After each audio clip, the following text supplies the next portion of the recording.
муу гэж ахгүй тэр нөө цаангата монгот тэр хүртэл очиж штэ. Энэ балцаахаа юу гэдэг юу ч мэдгүй. Миний өвдөд ах чи зүгээр гэдэг ах ингээд. Тэгээд тэр 10 Японд руу очиод шинжилгээ хийхэд бүрэн юмд орчоод ирсэн 11 сая төгрөгөө өгөөд. За та ирүүл байна. Зүгээр байна. Та зүгээр сэтгцэн эмчтэр очирээ. Сайн байцгаана уу? Ээлж дуулаагаар оролцож байгаа баяртай байна. Би саяхан маш гоё сургалтанд сонсон 4 сарын 15-ны өдөр тэр сургалтанд болсон байгаа. Ямар сургалт вэ гэхээр Баян зүтгэрийн сэтгцэн эрүүл мэндийн эмч сургалт орсон байгаа. Энэ юуны тухай сургалт вэ гэхээр аутизмтай хүүхдийн эцэг эх асран хамгаалагчдад зориулсан сургалт орсон. Тэгээд яг эмчийнхаа хэсэг бичлэгийг хийж авсан байгаа. Хэсэг хугацаанд ч гэсэн ингээд гоё ойлголтыг авсан. Тэгээд та нартай бас хуваалцсан. Эмчийнхаа ярьсан яриаг бичиж авсан байгаа. Яг гоё царай мэрэг бол бүр амар ингэж утасныхаа ингээд камераар ингэж аваагүй. Зүгээр ингээд буцаа ингэж тавиад ингээд авсан болохоор ингээд заримдаа эмчийн маань царай ороод юм.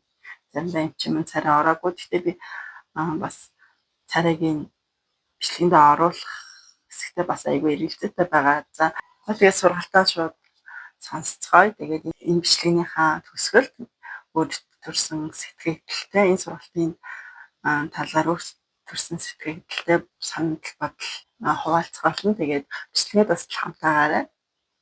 Тэгээ бас лайкад арчаарай. За тэгэхээр одоо ингэж яг үнэндээ бол одоо над дээр ирж байгаа энэ хүүхдэд манай ээж аваад их дураараа. Манай хүүхэд хөнгөн аутизмтай гэдэг. Манай хүүхэд хүнд аутизмтай гэдэг. Тэгээ яг үнэндээ бол яг ангаах ухаанд болохоор аутизмыг хөнгөн донд хүнд гэж юусаа ангилдаггүй. Харин оюуны хомсол буюу F7 гэсэн өвчнийг бол хөнгөн, хүндөвтөр, гүнзгий гэж ингээд дөрөв хуваадаг байхгүй. Гэтэл аутизмыг болохоор зэрэг хөнгөн, дунд, хүнд гэж юусаа байхгүй. Ангаах ухааны нэршилтэй. Бид нар юу гэж ярьдаг вэ гэхээр 84-ийн 5-ыг болохоор Аспергерийн хамшигчтэй. Энэ дөрвийн 2-ыг Ретийн хамшигчтэй. Тэгээд 84-ийн 1-ийг хэв шинжилт бус аутизмтай, 84-ийн 0-ыг дискийн аутизмтай гэх мэтчлэнгээр явуулна бол нэршилтэй. Гэхдээ энэ дээр хөнгөн дунд гэж бол байхгүй. Гэхдээ та үнэхээр хөнгөн болгомоор байгаа бол Аспергерийн хамшинж буюу F84 нь бол энгийн сургууль суралцах боломжтой. Тэгээ хэл яриа бүх юм хөгжсөн. Энгийн сургууль сураад хичээлийн програмуудаа гүйцэтгэж авчдаг гэсэн үг байхгүй юу? Ерөнхийдөө та хэдийнхаар бол хамгийн хөнгөн нь юм уу? F84-ийн 2 нь болохоор юу байдаг? Ретийн хамшинж гэж нэрлэдэг. Тэгэхдээ X хоромсон дээр буюу октодод их хөвчлэн тохиолддог. Гэхдээ маш ховор буюу 10-аас 15 мянган төрөлтөд нэг тохиолддог гэж үздэг. Яг үнэндээ одоо би нэг 300 гаруй одоо нийтдээ 669 аутизмтай хүүхэдтэй шүү дээ тий. Тэрнийхээ 300 гаруйтай нь уйлцчаад байгаа. Тэгэхэд бол нэг л хүүхэд байгаа. 84-ийн 2 ретийн хамшинжтэй. Тэгэхээр нөгөө олон улсын судалгаануудыг ерөнхийдөө би байнга сүүлийн 22 оноос хойш 5 дахь жил рүүгээ ороод судалгаа хийж байгаа би ерөнхийдөө Монголд бол яг нөгөө аутизмын шалтгаан эрсдэл хүчин зүйл эмнэлзийн талаар ч юм уу яг судалгаанууд бол явагдаж л байгаа. Тэгээ яг нөгөө нэгэн үр дүн бол гараагүй байгаа. Тэгээд тэр ретийн хамшинжийг бол яг олон улсын эмчнэрийн хэрэгэлдэг апдейт гэдэг програм байдаг байхгүй олон улсын эмчнэрийн хэрэгэлдэг. Тэр програм руу ороод харж байхад ретийн хамшинж бол илүү ховор тохиолддог бөгөөд нэг тийм өндөр насалтдаггүй ерөнхийдөө октодод гэсэн шүү дээ тий. Уул нь бол одоо миний энэ юун дээр гарна. За би энийг яваад байна. Аутизмтай хүүхдүүдийн яг одоо улсын мета анализ судалгаа 2 сая 50 сая хүүхдээ 2 сая хүүхдээр хийсэн судалгаа энэ бол нэг ойролцоогоор 80 орчим хувь нь эрэгтэй хүүхэд байдаг. Аутизм хүрээний 20% нь эмэгтэй хүүхэд байдаг. Гэтэл ретийн хамшинж дээр эсрэгээрээ энэ бол октодод ретийн хамшинж. Тэр нь ямар шинжилт юм дээр вэ? Тэр ерөнхийдөө нөгөө нэг 2 нас хүртэл хүүхэд хэвийн хэмжээнд хүүхдийн өсөлт хөгжилд хэвийн явагдаж байгаа. 2 наснаас хоошоогоо нөгөө нэг одоо яг над дээр нэг хүүхэд байгаа гэж би ярьсан тий. Тэгээд яг нөгөө судалгаануудаас хараа байж байхад 2 настай байхдаа 25-аас 40% нөөцтэй байсан гэдэг заавал тэмдэглэсэн байдаг. Бүх хэл төгөлд орох хугацаа нормалны хэвийн явж байгаад 2 наснаас хойшоо айлмар чадварууд алддаг. Үндсэн 4 туслах 11 шинжүүд ерөнхийдөө байж байгаа. Тэгэхээр ямар чадвараа алдах вэ? Хэл ярианыхаа чадварыг алдна. Ер нь андсгүй байдгалтай хамгийн гол шинж нь бол хэл ярианы чадвараа алдна. Таны мэдхийн бүх хийдэг чаддаг байсан юмнуудаа чадахгүй болно. Нэгдүгээр тэр нөгөө тэр хүүхэд дээр бас тэрийн судалгаан дээр бичсэн байгаад байгаа. Одоо нэг нурууны лордоц буюу одоо ийм бүхтэр гэдэг юм уу? Тэгээд зүгээр ингээд сууж байгаа хэрнээ байнгын нөгөө амьсгааддаг юм бэл. Энэ бас нэг шинж тэмдэг нөхгүй юу? Амьсгааддаг. Тэгээ ингээд нөгөө ээж нь ядаж юмч учраас ингээд нөгөө баг шинжилгээнүүд ингээд орчил хийж л аавна л та ингээд явуунаас л зүрх юм уу, эрхээ юм уу, уушиг юм уу яасан нормал нэг тэр нь ерөөсөө гэвь. Гэтэ ингээд зүгээр сууж ахтаа л амьсгаад шүүн ерөөсөө унтдаггүй. Тэгээд нөгөө одоо чинь 2016 оны хүүхэд шүү дээ. Одоо нэрээ энэ жил 10 нас хүрчихэж байгаа юм байна да. Шөнийн 3 цаг 4 цаг хүртэл угаасаа унахгүй тий. Тэгээд өдөр нөгөө 10 дугаар цэцэрлэгт явж байгаа. 10 настай тийм ямар ч чадваргүй өөрөө болон шээж байх махаа бүх юм мэддэг гэсэн ямар ч шээж байхаа мэддэг чадваргүй болоод дөрөнд лавтаа зүдээ байнгын амьсгалтай шүүн унтахгүй хүнээр бүрэн хасаргаанд 10 настай хүүхдээ тэмрээл явж байгаа тийм ээ. Тэгээ энэ бол яг нөгөө тэр рейтинг хам шинжтэй холбоотой судалгаануудыг уншихаар судалгааны явцад нас орсон гэсэн юмнууд аягүйх байдаг юм лээ. Тэгэхээр ерөөхдөө 20-30 нас ч юм уу дээдлэн ерөөхдөө тэгж нисдэг юм болов уу гэд би зүгээр хардсан. Гэхдээ би өөрөө амьдрал дээр бол мэдгүй. Одоо нөө дээр бол ганцхан тийм бүгд байгаа тах нь шүү дээ тийм ээ. Судалгаанууд бол тэгж харуулдаг юм тийм лээ. За тэгэхээр тэр бол нэг нөгөө та хэдийнхаар бол хамгийн одоо хүндэн буюу тий хэрвээ хөнгөн дунд хүнд гэж ангилмаар оруулах рейтинг хам шинж нь бол хамгийн юм. За би чамраа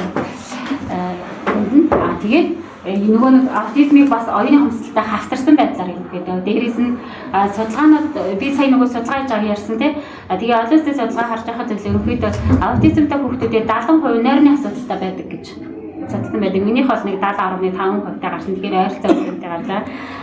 Тэгээд тийм учраас тэр за шүн хүүхэд нь удахгүй шүү дээ. Тэгэхээр эцэг хасраа хамгаалагч нар нь яг дагаад нөгөө нэг нойрны асуудалтай болдог, өглөө босоод ажилдаа явдаг, өдөржингөө хүүхдээ хасарч хадмжилдаг юм ингээ нөгөө архаг ядаргаа, стрессийн байдал ерөнхийдөө орж байгаа. Тэгээд би та бүхэнд нэг юм зөвхөн харуулах гад манай би сая энэ дүүргийн нэгцэн арга хэмжээнд дээр болохоор бүх дүүргүүдээс ирж байгаа юм байна. Нэлээд их эцэг эхчүүдээс ирсэн байна. Энэ судалгааныхаа үр дүн танилцууллаа. Миний гол судалгаа бол юу вэ гэхээр энэ аутизмын ингээд гүйцэхэд нөлөөлөд байгаа тийм эрсдэл хүчин зүйл нь юу байна вэ гэж судалж байгаа. Гэр нь одоо шалтгаан нь мэдгүй байгаа шүү дээ үгүй ээ тийм хийж мэдгүй. Тэгээ яг нөгөө энэ онцлогдсон байгаа хүмүүсд юу нүдэлдэг вэ? Дээрээс нь би амар тийм өдөржих үзэлтэй учраас манай Монголын өв соёлч гэдэг юм уу ястаншилтай холбоотой эмнэлзээ төр яг ерөнхий шинж тэмдгүүдэд идэвхтэй таад нөгөө англи, герман, франц хэлтэй ойлгосоо тэгээд олоод судалсан. Гэхдээ ястаншил өв соёлтой холбоотой эмнэлзээ шинж тэмдгүүдэд тийм өрөөс шинж тэмдэг байх юм болов уу гэсэн юм хоёр асуудал байгаа. Ерөнхийдөө судалж байгаа. Тэгээ өнөөдөр би болохоор зөвхөн нөгөө нэг эцэг хасраа хамгаалагч нарт сургалт явж байгаа учраас эцэг одоо ингэ хүүхдийн сургалтууд бол маш ихээрээ байна. Гэтэл нөгөө эцэг их рүү хандсан ч юм уу энэ эцэг эхчүүд стресстэй байгаа юм. Гэхдээ зүгээр би энэ стресстэй байждаг. Би бол туршлагаараа одоо ингэ өдөртөө би 50-аас ер нь хамгийн багадаа 40-оос 60 хүн үзэж байгаа. Улсын эмнэлэг бүтээг тараа гэсэн амар сэтгэл зүйн. Би өөрөө насанд хүрсэн 1250 хүн сэтгэцийн байнгын хямралд байж байна. Хүүхэд 700 байж байна. Тэгээ энэ олон стресс, нойргийн асуудалтай өндөр настай Альцгеймертэй хүмүүс ингэ өдөр 40-оос 60 хүн үзэж байгаа. Би тэрний хажуугаар манай хүүхдүүд орж ирээд надад үзэж нэгсэн тий. Тэгээ ингэ харж байхад ингэ 18 жил ингэ ийм аутизмтай хүүхдүүдээ заавадаас ананы заавад ингэ амар стресстэй. Зүгээр л хамаараа энэ стресстэй байдаг гэж бид нэр ярьж болохгүй заавал судлах хэрэгтэй тий. Судалсныхаа дараагаар за тэгвэл одоо ээж аваад яах юм бэ? Тий. Энэ стресс байгаа бодлоо одоо энэ стрессийг нь тайлах хөтөлбөр боловсруулаад арга хэмжээ авах хэрэгтэй. Хүүхдүүдэд бол бид нар чиглэсэн янз бүрийн сургалтууд байна. Хэл засал, лаборатори, хөдөлгөөн засал, ахуй засал одоо сүүлийн үед маш олноор байгуулагддаг байна. Эцэг эхчүүд өөрсдөө яхад би болж байл яг хүүхэд гэх бүх юм хүүхдээ гав. Гэтэл тэр хүүхэд чи яг үнэндээ одоогоор одоо энэ F84 гэсэн оншиг бүрэн төгс имчилгээний арга олдоогүй байгаа учраас эцэг эхчүүд өөрсдөө урт наслах хэрэгтэй байгаа юм чи. Тэднийг уртнаслуулж манай жиг хүүхэд аюулгүй ч гэдэг юм уу амьдрах тийм ээ. Тэгвэл эцэг эхчүүдэд ийм хэрэгтэй учраас би өнөөдөр ярьж байгаа юм. За тэгээд миний судалгаан дээр болохоор ерөнхийдөө би бол Монгол Улсын хэмжээнд 2395 аутизмын эмэгтэй хүүхэд байдаг юм бол тэрний 12%-ийг нь хамруулсан судалгаа. Тэр маш их тоо гэсэн үг. Тэгээд энэ судалгаан дээр яг ерөнхий би үлдээн хэлчихэ. Энэ дээр гаргаж өгнө гэхдээ харж байхад 55-аас 56. За 55.8% гэсэн үг байхгүй. Тэгэхээр хоёр юуж тутмын нэг нь стресстэй байгаа байхгүй. 45% нь стрессгүй байгаа байхгүй. Ер нь гэхдээ таад мэдж байгаа стрессгүй байх юм шүү дээ. Ер нь тий шөнө унтахгүй байна, нэрлэж залаадгүй дээ. Тэгээ дээрээс нь тамгалан 50 хүүхэдтэй бас хүмүүс байдаг. Гэтэл хүүхдийнхаа ирээдүйд санаа зовоод стрессдэж байгаа байхгүй. Яг үнэндээ бол тий. Тэгвэл бид нар энэ стресс гэдэг юмнаас яах юм бэ? Бид нар өөрсдөө цагаа нэгдүгээр цагаа хоёрдугаар мөнгөө гартаа сэтгэл зүйч дээр сэтгэл хөдлөлийн эмчтэр очиод өөрсөндөө зөвлөгөө авах уу? Хан тэрний оронд хүүхдээ нэг юмд ургаж ийсэн дээр гээ тий. Өөрийгөө ингээ харж байгаа. Гэтэл энэ стресс удаан хугацаагаар үргэлжлэхээр юу болдог вэ гэвэл сэтгцийн өвчин болдог байхгүй. Сэтгцийн эмгэлтэй болно. Нөгөө F84 гэдэгтэй адилхан F41-ийн 2 гэдэг өвчтэй байна. Сэтгэл готрол сэтгэл түгшилттэй гэсэн үг байхгүй. Яг л адилхан F84 юм байна уу 41-ийн 2 юм байна уу тийм. Тэгээд яг уу нейролептик юм руу буюу нөгөө сэтгэл готрлынхаа юм руу сэтгэл түгшилтийнхаа юм руу нөгөө нэг 70% нойр хүндсэн байгаа даа. Тэгээд нойрныхоо юм руу орж ирэх. Тэгэхээр бид нар өөрсдөө энэ стресс гэдэг юмнаас одоо нөгөө яаж арга энэ стрессээс салах вэ? Энэ стрессийг яаж бууруулах вэ гэсэн юмнаар интернетээр дүүрэн байгаа. Гэхдээ авч хэрэгжүүлж байгаа ээж аавууд маш цөөхөн ирээд эмчтэрээ ирээд зөөний гэдэг ойлж байгаа. Гэхдээ яг мадаж манай өрөөнд орж ирээд ядаж нэг удаа сайхан сэтгэлээ онгоц уйлж ивэл яах вэ? Тэр өрөөнөөс гарахтаа нэг жоохон тайвшраад гар тэр үедээ тайвширч байгаа шүү дээ. За тэгээд тэр чинь маргааш нөгөөдөр нь дахиад нөгөө байдлаараа бэж. За тэгэхээр сэтгцэн юм гэж амар тийм галзуу салаатай малаатай гэж болохгүй хин ч гэсэн тасч болно. F51 гэдэг өвчин байна. Тэр бол нойргол гэж юу хэлэх юм бэ? Өглөө өсөд амарсаагүй мэдрэмжтэй төрж бас иргээг нойргол гэж байгаа шүү. Энэ бол хүн болгонд байна шүү дээ. Ер нь. Тэгэхээр энэ нь өөрөө F84 гэдэгтэй адилхан F51-ийн нойр гэсэн өвчин байгаа байхгүй. Бас энэ асуудлыг дараа гол нь шийдвэрлэх хэрэгтэй байна. Яаж вэ? Тэ? За тэгвэл би стресстэй байна. Тэгэхээр тэр өөрийгөө нөгөө стресс илрүүлдэг скрининг 13 асуулттай сорил байдаг. Тэрийг таад бүгэлжээж болно. Би яг өөр дээр ярьж байгаа. Яг өөдөөс нь харж сууж байгаа бүглүүлж байгаа. Тэгээ ээж авнараа ер нь аутизмтэй хүүхдийг асран хамгаалж байгаа. Одоо ээж, аав, эмээ, өвөө одоо манай монголчууд ч бисээ гадаадд их амьдардаг ярьсан тий. Жохоо асуудал гарангууд нөгөө 4 настай хүүхдээ Монгол руу явуулчихдаг шүү дээ. Тэгээ яах вэ? Манай эмээ өвөө хоёрын 26 дугаар хараад ачиж асрын шүү дээ тий. Сэтгэлтэн зөөгөл ингээд эмчтэн мессежэд ингээд манай эвөө өөрөө нэг хардаг юм бол манай Монгол тиймэрхүү төрийн зөргүүдээр их л гарч байна л та. Тэгэхээр энэ стресс ташлаад байгаа үедээ би яах юм бэ гэхлээр шүү дээ. Цагаан толгойсыг аав усгээс эхэлдэг шиг манай сэтгэл хөдлөлийн эмчилгээний аав усыг бол ерөөсөө амьсгалын тасгалаас би өөрөө сэтгэл таслын 2018 онд гэсэн манай боловсролын манай Монгол улсад одоогор хэрэгжиж байгаа боловсролын системээр бол одоо 15 жил сурч сэтгэл хөдлөлийн эмч болж байгаа. Би бол чинь 2003 онд тасралтгүй сурч байгаа. За 18 онд нэг юм сэтгэл таслын эмч боллоо гэдэг нэг альбасныхаа юмыг авсан байна шүү дээ тий. 15 жил сурсан гэсэн үг тий. Тэгээ 18 жил би даа чинь. Тэгэхээр нөгөө манай сэтгэл засал дээр стресс талах хамгийн ингээ амьсгалын тасгалаас эхэлнэ. Ерөнхийдөө хүн стресс татахаар яадаг вэ гэхээр шүү дээ. Хүнд ийм эргэтэй мэдрэлийн систем гэж байдаг байхгүй юу?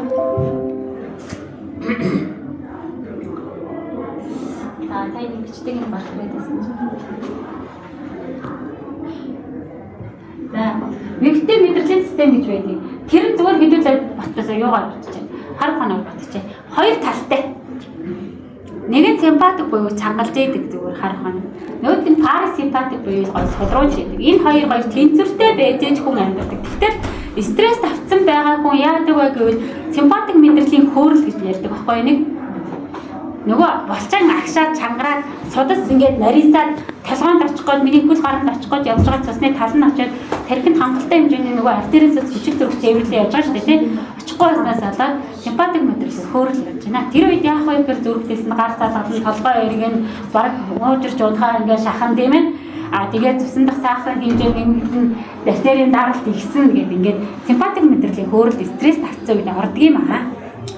Тэгэхээр тэрийг буулгаж ирээд парасимпатикийг нь идэвхжүүлэхийн тулд бид нар аль болох юм уулгүйгээр эмийн бус арга нь хамраараа гоё гүнзгий амьсгал түнд аваад хэсэг хугацаанд төгсөж байгаа амаараа гаргана. За тэгээд ингээ амьсгалын дасгал хийгээрэй гэхээр манайхан хийнэ гин. За тэгээд би та хэд нэг хийлгээд үзчихье. За тэгээд юу вэ? Одоо энэ зүүн бараа энэ хэвлийн дээр тавьчих тийм. Яг энэ нэг яг эндээ биш. Энэ доотлынхан дээр. За тэгээд за миний командаар хүн дээр явна шүү дээ. За хамраараа гүнзгий амьсгал аваад аваа. За төгсөж гараа.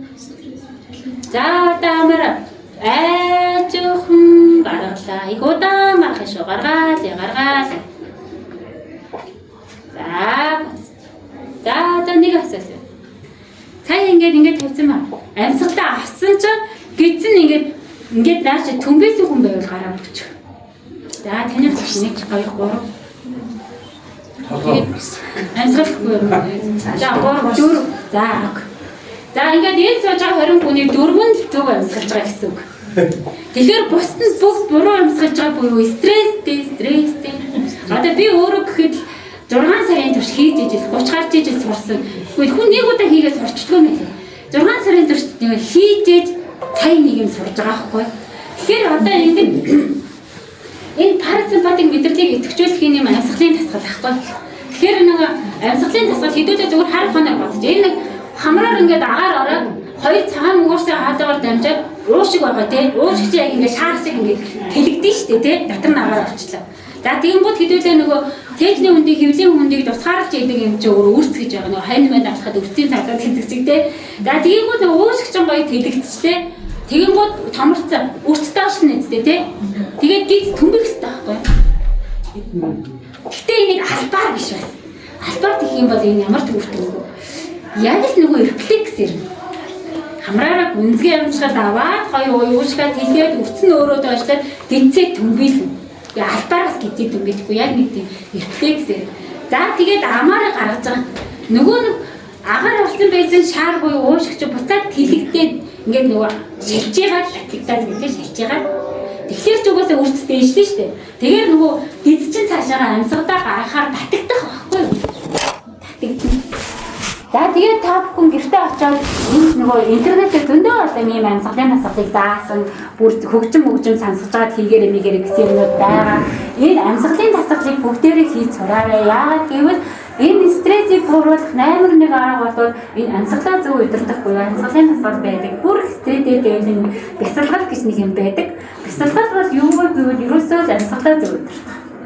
Яг бол юу вэ дасгал үүсгэн тийм. Тэгэхээр яг гэхээсээ илүү стресстэй байх юм бол миний бодлоор бол бясалгалт яваад амьсгалаа зөв удирдах сурчих юм бол энэ стрессийг бол маш сайн бууруулж байна гэж. За тэгээд сүүлийн үед болохоор бас нэг юм байна. Нэг автодейт руу орохоор найдлан 25 оны 3 сард нэг хөгжмийн сэтгэл засал эмчилгээ аутизмтэй хүүхдүүдэд үр дүнтэй байна гэсэн тийм судалгааны үр дүн гараад ирсэн харагдаж байна лээ. Ерөнхийдөө. Тэгэхээр би энэ хөгжмийн сэтгэл засал гэж манай сэтгэл засал дээр байдаг. Энийг зөвхөн аутизмтэй хүүхдүүд гэлэхгүй манай ийг аваад бас хийж байх хэрэгтэй. Хөгжмийн сэтгэл засал гэж байдаг байхгүй юу? За тэгээд би ингээд одоо та нарт бүгдээрээ гоё юм ажил хөдөлмөрийн насныхаа ингээд харагдаж байна л та аюугаар. За тэгэхээр ингээд нөгөө ажилтныхаа хүмүүсийг ингээд төрийн албаагч заавал сэтгцэн хэмжээ үзлэгт ор гэдэг. За тэгээд би бүгдийг нь үзлээ. 100 гаруй хүн бараг зүйлдээ ядарчлаа. Тэгээд ажлынхаа хүүхнүүдээс асууж байгаа. Эмчнээс, эвлэгчнээс та нар ингээд хөгжим сонсдгоо. Хөгжим сонсож стрессээ тайлдгоо гэсэн чинь тий гэж. За болж байна. Тэгээд хөгжим сонсоход бас их учир байна. Хөгжмийн сэтгэл засал дээр яадаг вэ гэхээр штэ ингэдэг байхгүй юу? Хүн ингээд нөгөө стресст орсон байгаа. Үедээ хүн өөрөө байгалийн амтан байхгүй юу? Байгаль дээр чон нохоо бааваа гэж байдагтай адилхан байгаль дээр яг хөө тэр нөгөө чанхаа багнаас аюухантай хэл яриад байгаа өөр байгаа тийм. Байгалийн дуу чимээ сонсох буюу одоо жишээлбэл ингээд хэрлэн гол, туул гол, орхон гол гэдэг тийм ингээд голын урсж байгаа чимээж гэдэг юм уу. Ингээд гоо май модон дунд очсон ингээд нэг шууд жиргэж байгаа чимээж юм уу. Ингээд эсвэл нэг тийм бороо урж байгаа зуны орой тийм. Иймэрхүү байгалийн дуу чимээ тэр яг тэр стресс орсон байгаа үедээ сонсох нь энэ стрессийг маш сайн бууруулдаг байхгүй. Релакс аяа тийм. За тэгвэл стресстэй байгаа үедээ ийм байгалийн дуу чимээ сонсон. За тэгвэл одоо гутралтай байгаа үедээ бүх гутралтай байгааг яаж мэдэх вэ гэж байгаа.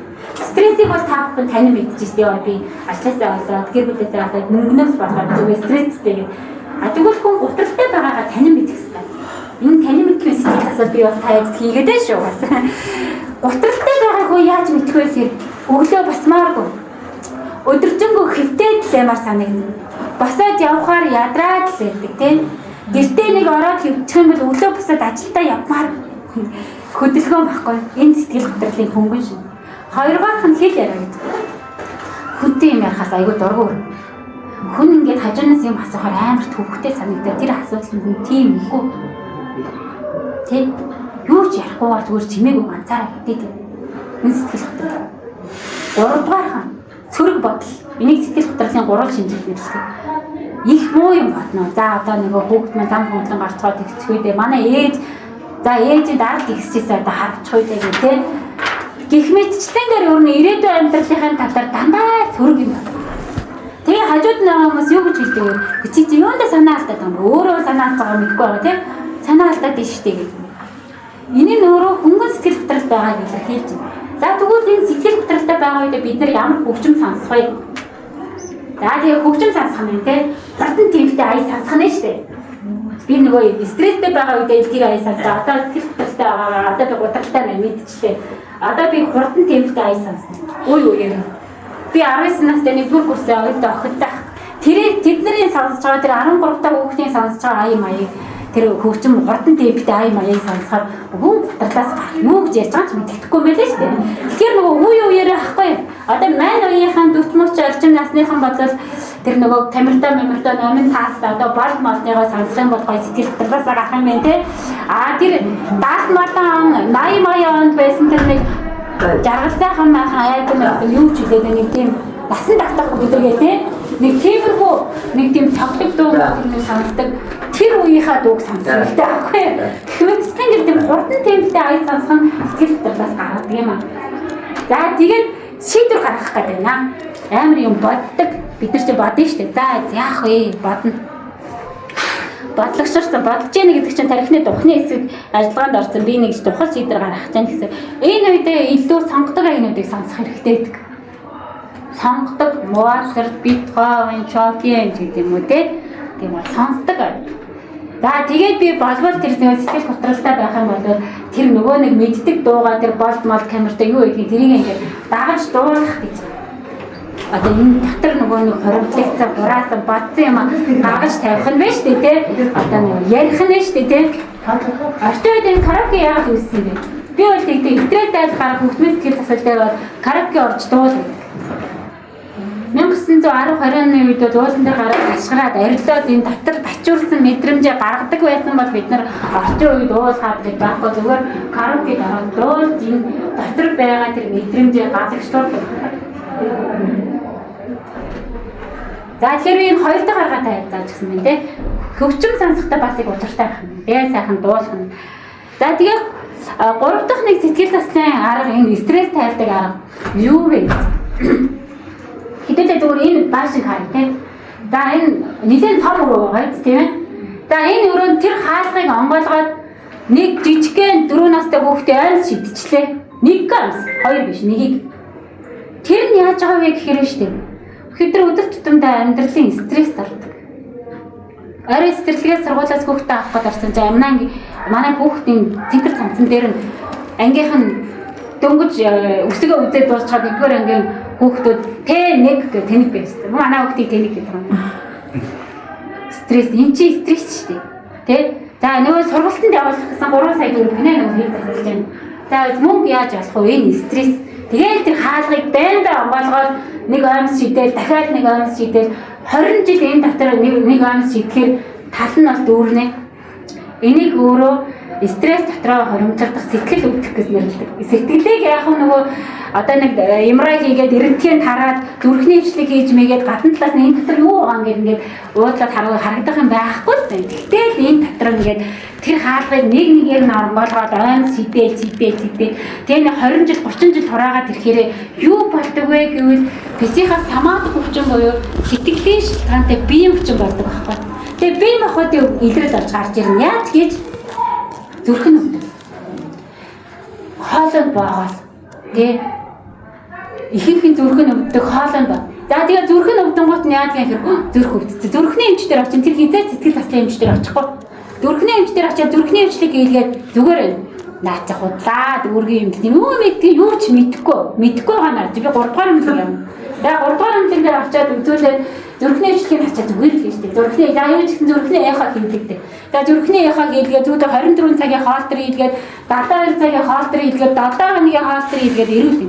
Мөсөө Монголын эмчлэр юу ч мэдэхгүй надад гол тийм юм байсан байхгүй юу? Тэ зөндөө яг үнэндээ зөндөө энэ мөсөө Монголын эмчлэр мууч мэдэхгүй байгаа нь хүүхдүүдтэй хэлж байгаа. Би энэ Японд руу очиж 11 сая төгрөг бүрэн онцлогоонд армаар миний зүрх өвдөд хоолой боогаад. Тэгээд Японд дээр очиод 11 сая нэг хүүхдүүд нь цаавас цуглуулад өгөөд ээжийн бие нүвдэд байгаа юм байна тий. Аавын бие нүвдэд байгаа юм байна. 11 сая төгрөгөө өгөөд бүрэн онцлогоод ирж байгаа. Орчоод ирж байгаа. Монголын эмчлэр муу гэж аахгүй тэр цаангтай Монголд тэр хүрт очиж штэ. Энэ болцоохоо юу гэдэг юу ч мэдэхгүй. Миний өвдөд ах чи зүгээр гэдэг ах юм байна. Тэгээд тэр 10 Японд руу очиод шинжилгээ хийгээд бүрэн юмд орчоод ирсэн 11 сая төгрөгөө өгөөд. За та ирүүл байна. Зүгээр байна. Та зүгээр сэтгцэн эмч дээр очиорэй. Сэтгэл нь өвдсөн байгаа байхгүй. Тэгээд тэр хаалгыг байн онгоолгоод аим сэтэ тэрийг буцааж гаргаж хаяагүй. Буцааж гаргаж хаяах юм чи сайхан дуул тэгээд яарна. Ингээд тайд гоё ингээд нэг өдрийг гоё сайхан хоорондоо ярилцаад өнгөрүүлдэг хүүхдүүдийн талаар тийм ээ. Мэдрэмжээ гатагшлуул ингээд байгаа. Тэгэхээр энэ дотор хураагаад хуримтлагдаад ирдэг юм чинь бисийнхаа самаадаг өвчин болдог. Надад нэг тийм хоолойд болдог. Өглөөний 4 цагт хоолойд байгаа. Бүр амьсгалж болохгүй. Нүүр аман хөхрөө. Гэл ингээд. За тэгээд дурандуулж байгаа. Би хавдартай болцсон юм гэж бодож байхгүй юу? Дурандуулаад байна. Юу ч алга байна л. Энд очиод дурандуулаад байна. Юу ч алга байна. Энэ нөгөө стрессийн шалтгаантай болцонгийн хацлаа. Шүн сайхан унтаж амар стрессээ тайлал ахгүй юу юм бол. Ямар юм бэ? Миний яг тэгээд байгаа байхгүй юу? Хаана байгаа. Тэгэхээр харин одоо сэтгэл заслын эмчдэр сэтгэл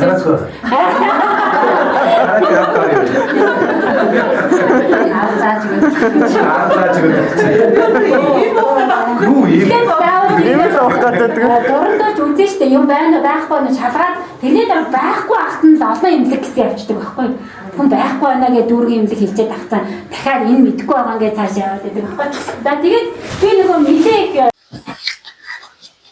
За тэгээд манайхаа амжилт үзсэн юу бодогдож чинь тий зөвхөн бид нар ингээл хүүхдгээл яваад байдаг тий тэгэхээр бидний сэтгэл зүй бас амар чухал агаад тий бичлэгийн хийхээс өмнөхт нөгөө бичлэг яг хийхээ өмнө бас нэг хэсэг юм ярьсан тэрэн дээр энэ эмч мандлахаа нөгөө судалгаа аутизмтай хүүхдтэй тийм нарийн судалгаа хийсээр байгаа юм билээ. Судалгаа хийгээд бас нэлээд олон жил болсон хүн юм билээ. Тэгээд одоо ч гэсэн ингээд судалгаа шинжилээд явж байдаг. Баян зүтгүүрийг хамгийн өндөр аутизмтай хамгийн олон аутизмтай хүүхдтэй байдаг юм байна. Тэгэхээр яагаад вэ гэхээр хүн амын баян зүтгүүр маань бусад дөрвөд хадвал хүн амын тоогоор их байдаг шүү дээ. Тэр яг тэрүүгээрээ бас аутизмтай хүүхдийн тав нарийн өндөр байд юм байна. Бусад 400-аас те 300-аас 500 хасаа байхад манай дүүргийн хувьд банц дүүргийн хувьд 700 гаруй байд юм байна.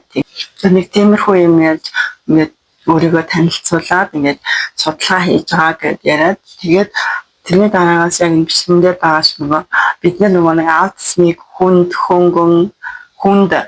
дунд хүнд гэдэг нэг англи үнэлээд ч тийм тийм юм бол байдаггүй гэсэн. Тийм англил тийм ойлголт нэршил байдаггүй гэсэн. Тэрийг мэдээж авсан. Тэгээд хоёрт нь гэх юм бол хөнгөн гэхээр F84 тэг л үү. Тэр нь болохоор ингээд энгийн сургууль явж болдог тийм сургуулийн систем ингээд гүйцээд сурахын хувьд бол суралцдаг гэдэг яг манай хүүхд байгаа хгүй ингээд сурахын хувьд бол суралцдаг тийм тэр нэмээд одоо бидний хэлээр хөнгөн юм байна гэж ойлгосон. Тэгээд хүнд гэхээр нөгөө ухралт явагддаг тийм эцэгийнхаа бүрэн асаагаанд орсон тийм хүүхдүүд болт юм байна гэж ойлгосон. Тэгээд тэрний дараагаас нөгөө эцэгхийн сэтгэл зүйн тийм сэтгэл готрлын тухай ярьсан байгаа. Тэгээд сэтгэл готрлоо амжилтгүй явснаар одоо ингэ би хаана утдаг ингээд бүр ингэ хоолоо ингээд юм шахсан мэдрэмж авна гэж амьсгалт авчдах тийм шинжилгээнүүд одоо сэтгэл готролд орохоор тийм шинжилгээнүүд илэрх юм байна л да. Одоо тэрний бүр тийм хүн чатанд оруулахгүйгээр маш бага жижиг тесттэй санаа оруулах тийм ингээд богнорсоор сэтгэл санааны гүн хямралд оруулалт юм байна тийм. Тэгээд эмч маань хэлсэн шүү дээ ингээд хүнтэйхээс дөрөөр хүний асуултанд хариулахаас дөрөөр тийм юм нөхцөл байдлаас тэгээд эмч маань бол тодорхой тэрийг бол ярихад илүү згаас байх. Гэхдээ сэтгэл готрлаас сэргийлж явах хэрэгтэй байна л да тийм. Ээж аваад маань гоё туртай зүйлээ хийгээд ингээд тэгээд хотны хин нэгэн тэгээ найзтайгаа ээжтэйгээ ахтайгаа ичтэй тийм. Одоо хин чамайг ойлгох, хин чамтай тотно байдгийг тэр боломжтой ингэж гоё ярилцаж сэтгэл санаагаа онгойлгож баг дээр нь ингэж сэтгэл санааны гүн хямралд орохгүй ингэж өөрийгөө эрүүл байлгах хэрэгтэй байна гэдгийг ойлгосон. Тэгээд бис тийнийг сонсчод би өөрийгөө би чинь өөрийгөө бас хөрх хэмжлэл яваад идэм байх. Сэтгэл готрол гүн хямралд орохгүйгээр ингэж өөрийнхөө туртай юм хийгээд капраттай өөрийн мэдлэгүй өөрийгөө ингэж сэтгэл готрлоос гаргаад яваад байсан мөлий те бүжинд яваад тэгээд туртай бичлэгчлээ хийж үзэл те одоо ингэж яг бүр ингэж хоёртаа ингэж гоё ингэж баян ингэж те пап мам цаал эсвэл нэгнийдээ очил найзандаа нэгнийдээ очил ингэж бүх юмаа ярьчдаг байсан бол ингэж яг ингэж найзч гэр бүлтэй болол би ч гэр бүлтэй болол ингэж яг амар тийм ярилцаж суух загвал болсон байгаа хгүй. Гэхдээ яхаа видео кал хийдэг ч гэсэн бас тийм үнэлшгээр байж чадахгүй л байгаа. Тэгээд бас ингээд бичлэг хийгээд ингээд ярилцж байгаа ингээд гоё сэтгэл санаа онгоод маш гоё байгаад байдаг. Тэгээд бүжгэлж үзэж байгаа. Тэгээд амар гоё бүжиглэх мэдрэмж маш гоё. Яг ингээд бүжиглж байгаа хэвчээд ингээд тэр анги хамталтаа ингээд тийм бүжиглж байгаа хэвчээд мэдүүж бодохдохгүй нэг гоё ингээд сэтгэл амар гоё 50 болон заяа тэгснэ ингээд бүжиглсний дараа ингээд хамаг хөөс ингээд гоё ингээд асгараад тийм би амар хөнгөн болгоод тэнийг гоё мэдрэмж төрөөд идэг. Хөнгөн шингэн болцсон сэтгэл санааны хувьд ч гэсэн айгүй гоё болцсон байдаг. Тэгэхээр бүжиг бас маш гоё юм бэлээ. Тэгээд төрөөчлөө бичмэс хумс маникюраар бас хараад сонирхоод аюу их юм сонирхоод ингээд хийж бүр амар сайн хийж чаддаг юм байхгүй. Гэхдээ бүр хийж чадахгүй ч юм байхгүй болол энэ л та ингээд амар сонирхож игээл нэг хэсэг ингээд амар сонирхолтой ингээд өөрийгөө ингээд хөвчлөлтэй цаг хугацааг өнгөрөөгөө тэгээд хэсэг ээж аваа сонирхол буураад болчиход байгаа байхгүй. Тэр цангаа болмоор байгаа байхгүй. Жохон тууштай баймаар байгаа байхгүй тий. Тэгээд хомс бодож үзэж байгаа. Маникюраар сурахын би чи түрүү жилийн 3 сар сурсан. Тэр шинэ жилийн өмнө түрүү жил нэг 24-өөс 25 он шилжих үеэр чинь би нөгөө юу амир шинэ жилийн палаж малаж байж үзэл өөртөө. Тэгэл 1 сарын 27-нд нэг төрсөн өдрөмөд болсон. Тэндээ зориулж бас нэг палаж малаж айл гоё зураг мураг авахулж яваал ингээд өөрийгөө хөгж өгөөл яваад байна. Тэгээд тэрний дараа нэг цагаан сар болсон шүү дээ. Тэрний цагаан сар болохын сарын өмнөөс илүү би чинь ингээд тийм дээлний материал аваад гоё дээл ингээд өөр ойж эзэмээр санагдаад ингээд нөхөртөө 2 хүүтэй ингээд Монгол цамц ойж ингэж ойж байгаа юм. Тэгээд ингээд цаг хугацааг ингэж амар тийм стрессэж өнгөрүүлэхгээр дуртай юм хийгээ авчдаг ингээд. Тэгэхээр ингээд сэтгэл зүй амар гоё өдрөг байгаад байт юм а. Тэгэхээр би нэг тийм өөрийнхөө стрессийг аягүй зөв тайлдаг хүн юм байна гэж бодсон. Тэгээд аягүй өдрөгээд. Тэгээд манай нөхөр гэсэн аахгүй. За тэгээд ямар сургалтанд суугаад ирвэхтэй гээд хин тийм хүүхдэд зориулсан биш нөө эцэг адсантай хүүхдээ эцэг зориулсан сургалтасан мөлий сэтгэл готрлаа сэргийлэхтэй сэтгэл готрлаа яаж багасгах вэ гэсэн тийм хүн сургалтасан тэгээд бодоод исэн чинь би амар зөв байсан явсан юм байна. Нэг дуртай юм хийгээд тэгээд сэтгэл готролгоо өөрийгөө сэтгэл готролд оруулах аягүй айтайхан амьдраад ээжээ гэсэн байхгүй. За болоо доо гэж манай нэгтгэж байгаа байхгүй. Тэгээд би түрүү жилийн 1 сараас тийм бичлэг хиймэрч юм шиг болоо тий. Яагаад хийх болсон бэ гэхээр дөрвөн бэлгүүнийг мэдсэн Little Mommy нэг ээж нартай хийдэг нэг яриад болоо гэж. Тэрний нэг хэсэгэн зураас тийм аз жаргалтай ээж аз жаргалтай хүүхдийг бий болгоно гэд тэр бичлэгийг үзэл юусаа шууд хийх хүссэн болгоно хийгээл хэлсэн. Нэрэл тийм гэж бодоод тэгээ би юмд жишээ авч ингэж бодож үзэх амттай заяа. Тэгэхээр тамир бодтой ингэж амар тийм ажил хийгээд амар тийм стресстэй эсвэл амар ядарсан гэртээ орж ирээд нэг хүүхдтэйгээ зөв сайхан сургаж хүмүүжүүлж чадахгүй байх тийм байх юм бол тийм үү. Тэгэхээр эсрэгээрээ ингээд өөртөө амар гоё ингээд happy байж чаддаг. Сэтгэл зүйн хувьд айгүй тийм хүчтэй хүн байж чадах юм бол өөрийгөө тийм байнга болгож чадах юм бол ингээд гэдгийг жишээн дээр авч үзэх юм бол ингээд амар гоё. За шөнийн нэр 24 цагийн 12-3 цаг үтчихээд за тест хүүхдтэй ингээд аягүй гоё юм зааж гээ хүүхдтэй ингээд гоё юм ойлгуулъя гэх ингээд амар гоё амарсан амар хүчтэйгээр ингээд хүүхдтэйгээ ажиллах хоёр амар өөр тийм үү ажилласаа амар ядарсан орж ирээд хүүхдтэй ингээд юм зааж сургая гэд сурах гэхээр ингээд нэг л болж өгөхгүй бай гэж бодсон. Эсрэгээрээ амар 12-3 цаг мэдсэн тийм 24 цагийн 12-3 цаг мэдсэн ингээд маш гоё ингээд амарцсан сэрээд хүүхдтэй ингээд гоё юм ойлгуулъя харуулъя тийм сургая гэдэг юм гэх юм бол хүүхдтэй зааж чадах тийм юуны хувьд ойлгуулах чадамжийн хувьд ямар байх бол